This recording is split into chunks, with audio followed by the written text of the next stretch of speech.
개인이 1조 3천억 원을 사고 있습니다. 외국인은 1조 400억 원을 팔고 있습니다. 자, 이런 현상을 어떻게 봐야 될까요? 정말 궁금한데요. 오늘 전문가를 모셨습니다. 이 국면을 ETF와 수급 데이터로 가장 정밀하게 읽어내시는 미래에셋 자산운용의 최창경 본부장 나오셨습니다. 안녕하십니까? 예, 안녕하세요. 네. 예. 뭐 제가 이제 모두에 잠깐 말씀을 드렸는데 이게 네. 지금 뭐 어쨌든 외국인이 그전 한 3일간 또 사줬어요. 맞습니다. 그러다가 이제 오늘 또 뭐 팔고 있어요. 뭐 이거 어떻게 봐야 됩니까? 자, 네. 일단 외국인들의 수급을 보실 때는 절대 조심하셔야 될 게 뭐냐면 추세를 보셔야 됩니다. 즉 오늘 많이 샀어, 오늘 많이 팔았어 중요하지 않습니다. 순간순간에 변할 수 있기 때문에 오늘 많이 샀어, 오늘 많이 팔았어는 절대 중요하지 않고요. 수급을 바라볼 때는 항상 연속적인 성향, 연속적인 규모, 그리고 이게 프로그램 매매, 특히 비차익 거래, 즉 바스켓으로 들어왔는지 이런 것들을 종합적으로 살펴봐야 됩니다. 최근에 외국인들의 현물 시장 매매 동향은 뭐니 해도 매도였습니다. 굉장히 오랜 기간 동안 제가 애널리스트 포함해서 26년 정도 근무를 했었는데요. 이렇게 외국인들이 한국에 전쟁 났나 싶을 정도로 많이 팔았던 적은 없었습니다. 그렇지만 우리가 봐야 되는 것은 왜 팔았는지 물론 디테일하게 알 수 없겠지만 팔은 이유에는 수만 가지 이유가 있을 수 있겠지만 결국은 한국이 이머징 마켓이라는 점, 그리고 최근에 나왔던 외국인들의 매도가 자산 배분 차원에서 한국물 비중이 너무나 과도했기 때문에 비중을 줄이는 차원에서 매도가 나왔다라는, 그리고 또 비차익 거래를 통해서 나왔기 때문에 개별 종목이 미워, 삼성전자가 미워, 하이닉스가 미워 이래서 팔았다기보다는 그냥 한국 자체를 팔았다 이런 관점으로 본다면 네. 충분히 이해하실 수 있고요. 그리고 최근에 외국인들의 현물 매도가 잠시 멈췄었습니다. 스페이스X IPO 했던 시기와 멈췄기 때문에 네네. 스페이스X IPO를 앞두고 자금, 현금 유동성 창출 차원에서의 매도도 일부 포함됐다 이렇게 분석할 수 있습니다. 스페이스X가 IPO가 끝났고 IPO 이후에 또 주가 흐름이 강세로 형성되고 있기 때문에 아마 미국에서도 모르긴 몰라도 엔비디아라든지 시가총액 상위 종목들을 좀 팔고 스페이스X를 살려고 하는 그런 움직임들이 형성됐다라고 저는 보고 있습니다. 그런 맥락에서 본다면 다시금 스페이스X 주가가 강세를 보임에 따라서 한국물 비중, 이머징 마켓 비중을 좀 줄이고 스페이스X로 가는 그런 움직임들이 다시 재개된 게 오늘 모습이 아닌가 이렇게 좀 설명을 하고 있고요.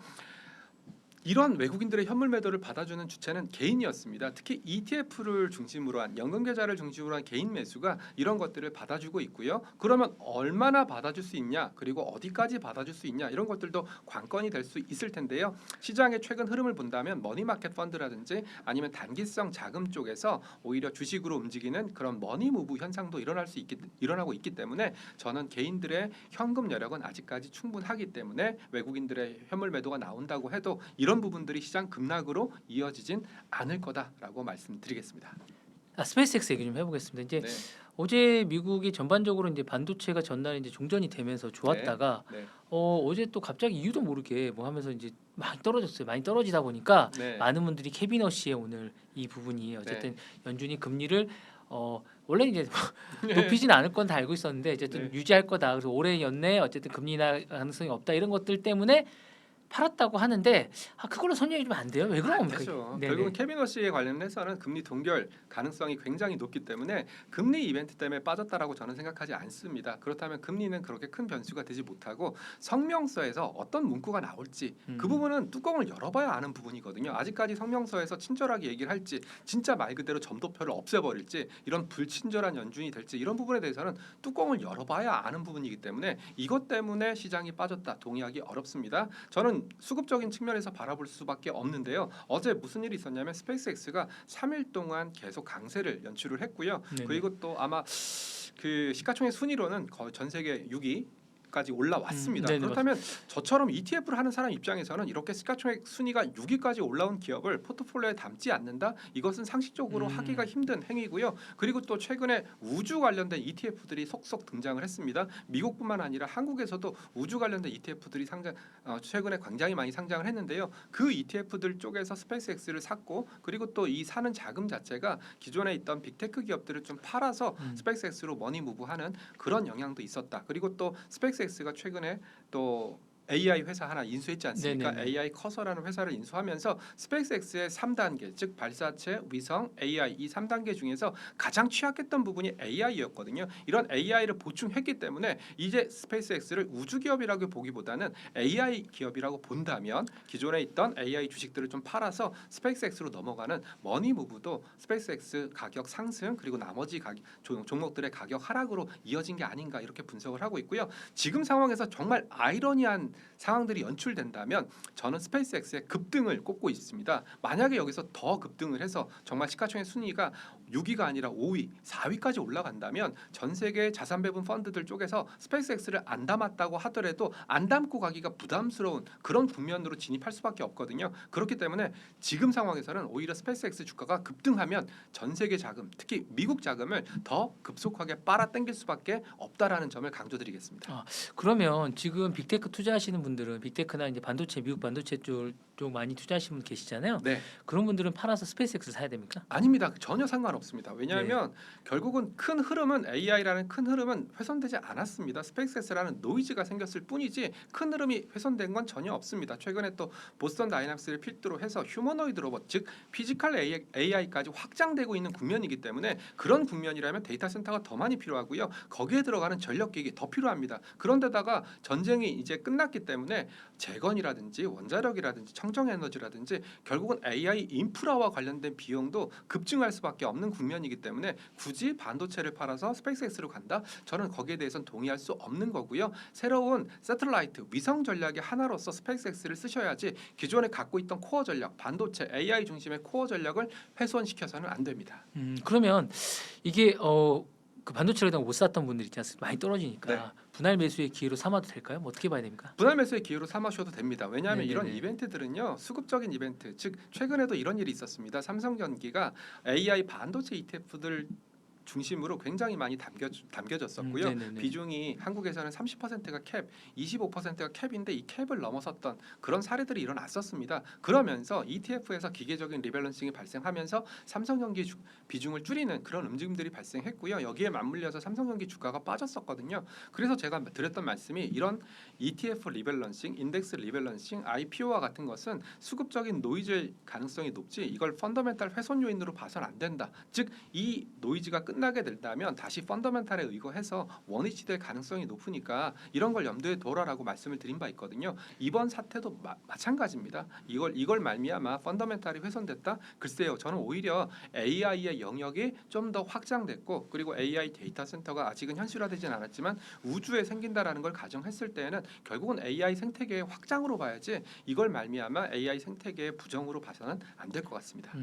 우리나라가 최근 들어서 이제 변동성이 되게 심해요. 이게 뭐 원래 이제 뭐 그랬던 나라인지 모르겠는데, 그러니까 반도체 두 주식만 좀 보면 나머지 주식은 제가 잘 모르겠는데 반도체 이강만 보면 거의 미국 주식과 좀 비슷한 것 같습니다. 이렇게 뭐 네. 변동성 예전에는 뭐 2, 3%만 떼도 급락이랑 급등이라고 얘기를 했는데 지금은 뭐 10%도 뭐 쉽게 나오고 이런 상황이라서 그래서 오늘은 약간 쉬어가는 이런 느낌이 좀 드는데 이게 갑자기 왜 이렇게 되는 겁니까? 이게 왜 이렇게 되는 현상인지 봐야 되고 이런 건 어떻게 대응을 해야 됩니까? 네, 세 가지입니다. 첫 번째는 쏠림입니다. 쏠림. 즉 한국에서 삼성전자 좋은 거, 시가총액 비중 큰 거 누구나 다 알고 있었지만 최근처럼 삼성전자, 하이닉스 그리고 SK스퀘어까지 SK스퀘어도 뭐 지주회사긴 하지만 어찌 본다면 SK 하이닉스 지분을 갖고 있는 회사다 보니까 같은 맥락으로 묶어야 되거든요. 그러면 삼전, 하이닉스, SK스퀘어까지 이 세 회사가 시장에서 특히 한국 시장에서 차지하는 비중이 무려 60%가 넘어서고 있습니다.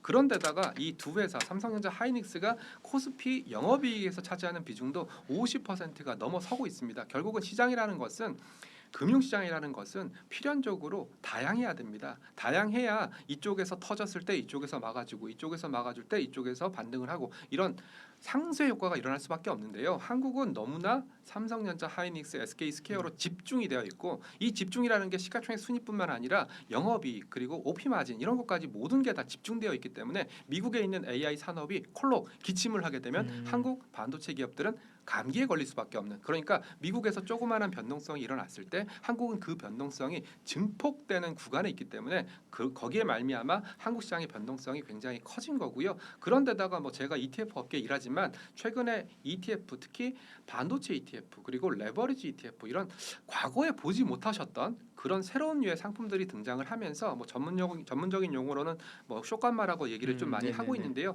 이런 쇼감마 플레이라든지 이런 것들이 나타나면서 변동성이 커졌다라는 것은 사실입니다. 그래서 변동성이 떨어지기 위해서는 어떤 현상들이 일어나야 되냐 이 부분에 대해서도 고민을 좀 많이 하고 있는데요. 네네네. 제가 드리는 첫 번째 생각은 한국이 MSCI 선진국 지수에 편입이 돼야 될 것 같습니다. 음. 지금은 너무나 수급 구조가 외국인들의 매도와 개인들 ETF 중심의 매수 그리고 일부 투신의 목표 전환형 펀드들의 매수 이 정도밖에 없는 국면이거든요. 새로운 수급적인 창출 요인이 발생한다면 이런 시장의 변동성 떨림을 줄일 수 있기 때문에 한국이 MSCI 선진국 지수에 좀 편입이 돼야 된다라는 생각을 좀 하고 있고요.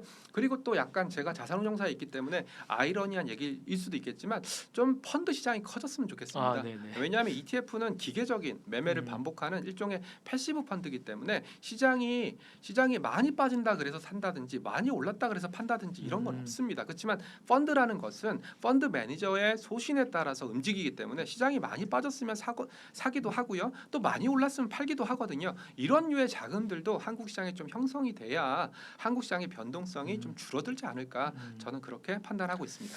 저희 전문가님들 많이 여쭤보는데 두 배 레버리지 있지 않습니까? 네. 다들 하지 말라고 하세요. 네. 이거 진짜 하지 말아야 되는 겁니까? 아닙니다. 하지 말아야 되는 건 없습니다. 금융시장에는요 모든 투자 상품들은 투자 상품마다 목적성이 있는 겁니다.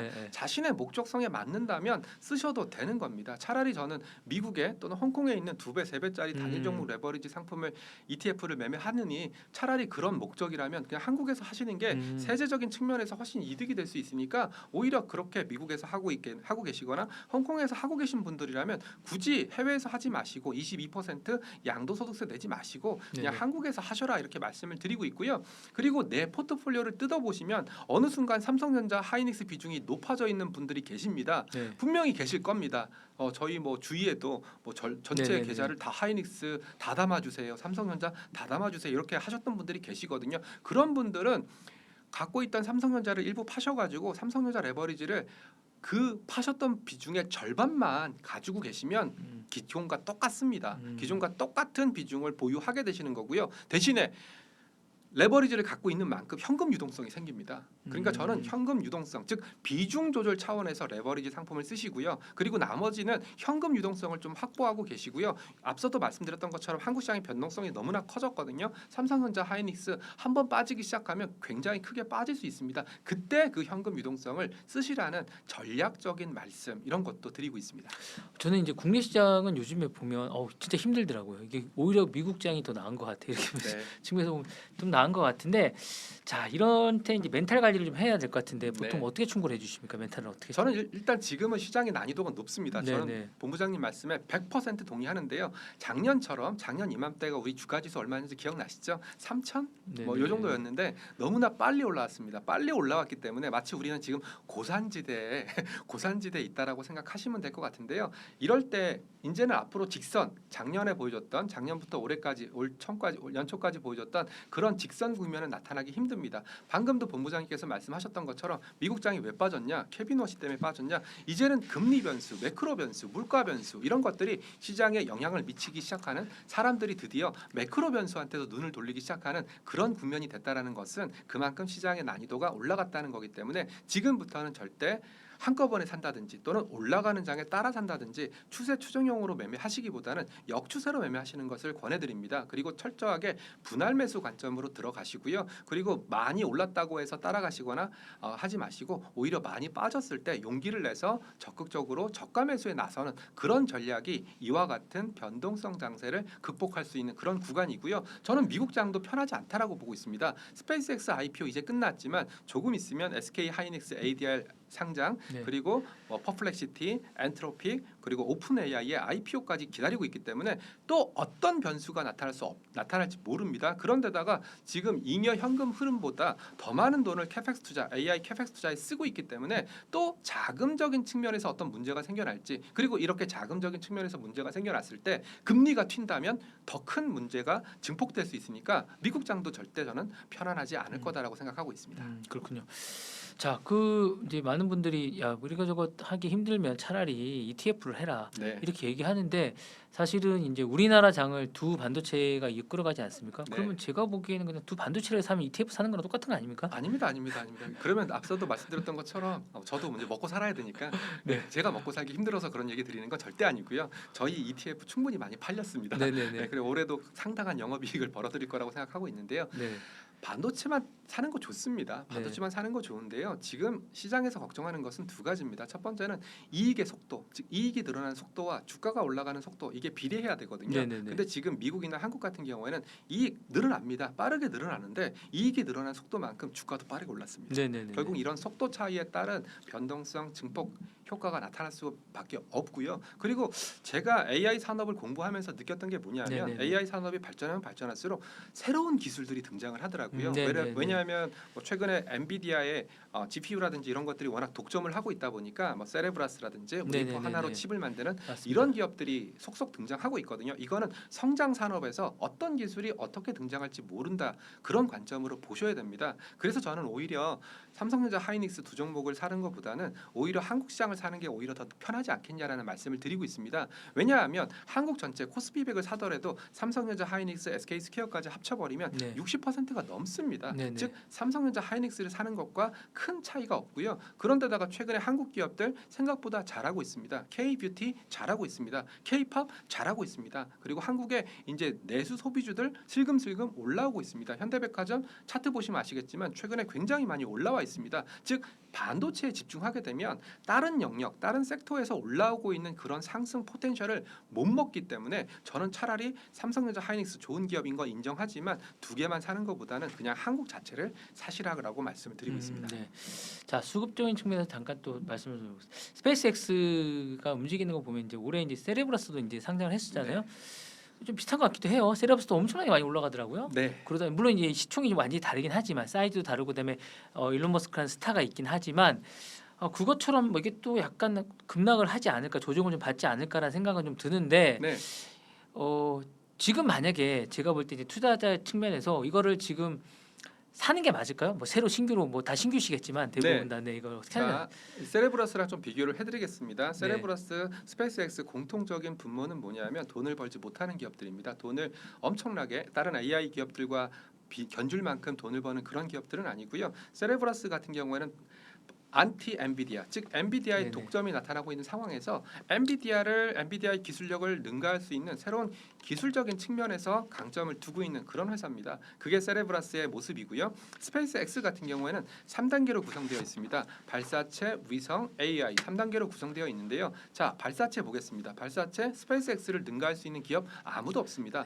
발사체 1kg당 발사 단가 스페이스X 능가할 수 있는 기업 블루 오리진 정도가 경쟁마로 떠올랐었는데요. 블루 오리진 최근에 발사대가 폭파되면서 네. 이제는 경쟁 상대라고 할 수 없습니다. 그런데다가 스페이스X가 상장하면서 이렇게 우주 산업이라는 어떻게 본다면 드림, 꿈을 쫓았던 산업이 이제는 현실로 들어왔기 때문에 이쪽에 굉장히 큰 방점을 둘 수밖에 없습니다. 위성 산업, 스타링크 위성이 전 세계 전 지구에 10,000개가 떠 있습니다. 지금도 일주일에 뭐 7개, 8개씩 발사가 되고 있는 걸로 알고 있고요. 그리고 최근에 골든돔이라고 해서 위성을 이용한 미사일 방어 기지막 이런 거 다 위성을 이용해서 할 수밖에 없는 그런 영역이고요. 전쟁 끝났습니다. 전쟁 끝나면 방산 끝일까요? 천만의 말씀. 전쟁 끝나게 되면 오히려 방산에 대한 수요가 재무장 수요가 훨씬 더 늘어날 수밖에 없고 그렇다면 위성을 통한 군사, 방어, 방산 이런 것들이 맞물려질 수밖에 없기 때문에 위성 산업도 굉장히 좋은 상황입니다. 그런데다가 가장 약점이었던 AI, 커서 AI를 합병함으로 인해서 그록에 대한 불신을 어느 정도 희석시킬 수 있습니다. 네네네. 즉 세레브라스는 원 모멘텀 회사라고 볼 수 있겠지만 스페이스X는 세 가지 모멘텀을 동시에 갖고 있는 회사고요. 그리고 또 어찌 됐건 일론 머스크라는 탁월한 지도자, 경영진이 갖고 있는 그런 회사다 보니까 거기에 방점을 두는 것 같습니다. ETF 차원에서 말씀드릴까요? ETF, MSCI 들어갑니다. 러셀 들어갑니다. 나스닥100 들어갑니다. 이 세 개 지수만 하더라도 스페이스X를 사야 되는 수요가 어마무시합니다. 그런데다가 1년 뒤에는 S&P 500도 S&P도 스페이스X를 편입할 가능성이 높습니다. 이런 수급적인 측면에서 본다면 뭐 잠시의 굴곡은 있겠지만 뭐 추세적으로 봤을 때는 저는 우상향 추세를 그릴 수밖에 없으니까 오히려 세레브라스 사례보다는 그냥 과거에 있었던 테슬라가 나스닥 100에 편입되고 네네. 나서의 모습 이걸 참고하시는 게 좋을 것 같습니다. 그러면 이제 사시라는 말씀이긴 해요. 일단은 네, 그렇습니다. 일단은 뭐 가격이 괜찮을 때 한번 보시기에 본인이 보시기에 이게 타이밍이라 생각하면 사시는 게 좋을 것 같다. 뭐 지금 순간에 한 200달러 밑으로 사면 될까요? 어떻게? 200달러 밑으로 사시면 될 것 같습니다. 2조 네. 달러 시총이니까 시장에서 네. 얘기했던 게 폴리마켓에서 얘기했던 게 2조 달러 정도까지는 보고 있었어요. 네, 그리고 네. 바이낸스의 토큰 형태로도 거래가 됐었는데요. 네네. 가격을 보니까 200달러 이상에서도 가격을 형성했었으니까 200달러 미만 정도 그 그래서 정도 타겟. 사시고 이제 장기적으로 약간 갖고 있을 생각을 아마 하고 뭐 그런 것들이 좀 불안하시면 저는 뭐 가급적이면 우주 관련된 ETF에 음. 스페이스X 비중이 꽤 높으니까 그냥 우주 관련된 ETF로 투자하시는 것도 나쁘지 않은 전략 중에 하나다라고 말씀드리겠습니다. 특히 이제 우리나라가 또 이제 일론 머스크 사랑이 남다르지 않습니까? 그래서 뭐 최근에는 뭐 일론 머스크 관련된 네. 뭐 주식들에 투자하는 뭐 그런 펀드들도 아마 준비하는 걸로 알고 네, 있습니다. 그렇습니까? 네. 1조 2천억 정도를 샀다고 하더라고요. 엄청나게 많이 사는 것 같아요. 그러니까 네. 개인이 정말 많이 사시는 것 같더라고요. 네. 그러니까 기관이나 이렇게 사시는 것보다 그래서 하루에 거래량이 뭐 3억 주? 뭐 요 정도 되더라고요. 3억 주, 4억 주 가까이. 아마 최근에 저도 느꼈던 게 삼성전자 단일 종목 레버리지 상품 그리고 하이닉스 단일 종목 레버리지 상품이 등장했을 때 우리나라 시장에 ETF 거래량의 90%를 다 그쪽에서 잡아먹었습니다. 그런가요? 그런데다가 또 오히려 그렇게 단일 종목 레버리지 상품이 상장하니까 반도체 소부장을 팔고 글로 가는 또 움직임도 네. 포착이 되더라고요. 미국도 마찬가지라고 생각합니다. 예. 여태까지는 테슬라를 갖고 있다가 언젠가는 뭐 합병할지 모르겠지만 테슬라를 팔고 스페이스X로 간다든지 그게 또 수익률은 다를 것 네, 같아요. 뭐 그런 움직임들도 네. 열어지다 보니까 스페이스X 거래량도 굉장히 많아졌고 오히려 또 스페이스X 거래량이 많아지니까 다른 쪽에 있는 그런 종목들의 주가 부진이라든지 거래량 부진이 나타나는 것 같습니다. 그렇군요. 자, 재건하고 방산 쪽이 좀 궁금합니다. 재건은 실질적으로 우리가 많은 것들을 할 수 있을지 네. 그쪽 섹터가 잘할 수 있을지가 좀 궁금하고요. 방산은 종전이 되는데 생각보다 강세예요. 그래서 네. 요 두 가지가 좀 궁금한데 어떻게 봐야 됩니까? 일단 재건부터 말씀드리겠습니다. 제가 한참 전쟁일 때 정말 의아했던 게 하나가 있었습니다. 왜 전쟁 중인데 방산주와 재건주가 동시에 움직일까? 네네네. 저는 그게 굉장히 의아했습니다. 뭐 물론 2026년에 제가 몰랐던 부분들 진짜 많습니다. 매수 사이드카, 매도 사이드카. 제가 26년 금융생활 하면서 겪었던 매수 사이드카, 매도 사이드카를 올해 한 해에 더 많이 겪었습니다. 네네. 이런 걸 봤을 때는 시장이 굉장히 패러다임이 빠르게 변하고 있고요. 기존에 갖고 있었던 고정관념으로 보기 어려웠던 그런 사례들이 연출되고 있다라고 해석을 할 수 있는데요. 재건주 논리는 간단했습니다. 피격당했던 시설을 지었던 회사가 어디냐? DLENC냐? 그러면 DLENC가 전쟁이 끝나면 이 복권하는데 가장 먼저 쓰이겠네. 이게 첫 번째였고요. 두 번째는 뭐냐면 전쟁이 나면서 유가가 올랐고 유가가 오르니까 금리가 올랐고 물가가 올랐고 물가가 오르니까 금리가 올랐습니다. 그러다 보니까 자연스럽게 차세대 에너지원 이런 쪽으로 눈을 돌렸고 거기에 해당되는 게 원자력, 특히 코리아 원자력은 코리아 원팀이란 이름으로 형성이 되어 있고요. 거기에 또 건설주가 들어가 있습니다. 이 두 가지 모멘텀이 맞물리면서 건설주가 많이 움직였던 건데요. 한 가지 아셔야 될 것은 전쟁 끝났다고 하더라도 복구에 따른 뭐 예를 들어서 전 세계에 뭐 발주를 낸다든지 전 세계 공모를 한 다음에 그 다음에 응모를 하고 거기에 낙찰을 받고 수주를 받고 그리고 실제로 공사를 재개해서 거기서 따른 매출액 이익이 나오기까지는 꽤 오래 걸립니다. 1년 이상 걸리거든요. 그래서 지금은 재건주 같은 경우에는 일종의 숫자가 아니라 꿈이다라고 저는 말씀을 드리고 있고요. 방산주는 꿈이 아니라 숫자입니다. 방산주 같은 경우에는 전쟁 초기에 굉장히 많이 올랐습니다. 저도 그때 놀랬던 게 너무 밸류에이션이 비싼 거 아니야? 이런 생각을 살짝 했었는데요. 오히려 전쟁이 장기화되면서 방산주에 대한 인기가 시들해지면서 오히려 밸류에이션이 싸졌습니다. 최근에 방산주가 움직이고 있는 것은 전쟁이 끝났다. 모멘텀 소멸이 아니라 전쟁이 끝나고 나서 재무장으로 갈 거야. 그런데다가 밸류에이션까지 싸네. 그리고 기술 그리고 방산 수출 수출까지 되네. 이런 세 가지 모멘텀이 복합적으로 방산주를 자극하고 있기 때문에 저는 기본적으로 지금 이 국면이라면 방산주가 오히려 좀 더 빠르지 않겠나 이런 생각을 좀 하고 있고요. 그리고 제가 강조드리는 게 방산은요 우주랑 맞물려 있습니다. 스페이스X로 말미암아 우주라는 산업이 드림 꿈에서 현실로 나왔기 때문에 한국에서도 이제 우주 산업을 볼 수밖에 없거든요. 그러면 한국에서 우주 산업을 누가 제일 잘할까요? 글쎄요, 저는 방산 기업이 제일 잘하지 않을까 생각합니다. 실제로 올드 스페이스라는 것은요, 우주 산업과 방산이 묶여 있는 이런 산업을 올드 스페이스라고 부르는 건데요. 로키드 마틴, 보잉 이런 회사들이 대표적인 회사입니다. 그렇다면 한국에서도 그런 회사들이 방산주와 우주로 복합적으로 수혜를 받을 수밖에 없으니까 그런 관점에서 방산주도 보셔야 될 것 같습니다. 자, 진짜 마지막으로 하나 여쭤보고 싶은 게 자, 변동성이 많은 이런 장세 때 이제 뭐 또 포모 현상 있는 분들도 있으실 것 같아요. 이런 분들이 이제 주식을 하고 싶을 때 좀 약간 조심해야 될 거, 마음가짐이나 그리고 어떻게 접근을 해야 되는지 좀 궁금합니다. 자, 지금은 제가 보기에는 금융시장에 딱 두 부류가 있습니다. 이미 주식을 하고 계신 분, 한 번도 안 하신 분. 네네. 이런 분들은 구분되어 있고요. 지금까지 우리가 나눴던 그 수많은 대화들, 질문들은 주식을 하고 계신 분들을 대상으로 했던 겁니다. 자, 한 번도 안 했던 분들한테 말씀드리겠습니다. 한 번도 안 했던 분들이라면 첫 번째, AI 산업에 대한 자신의 뷰를 가지셔야 됩니다. AI 산업 나는 버블이야. 이건 말도 안 돼. 어떻게 OP 마진이 78%가 나와? 엔비디아의 독주 이건 말이 안 되는 거야. 이렇게 생각하신다면 저는 투자를 안 하셨으면 좋겠습니다. 네. 오히려 AI 산업을 부정하게 된다면 큰 변화, 큰 기술적인 변화, 큰 성장을 놓칠 수밖에 없고요. 지금은 모든 거의 대부분의 종목이 AI와 묻어 있습니다. 묻어 있어.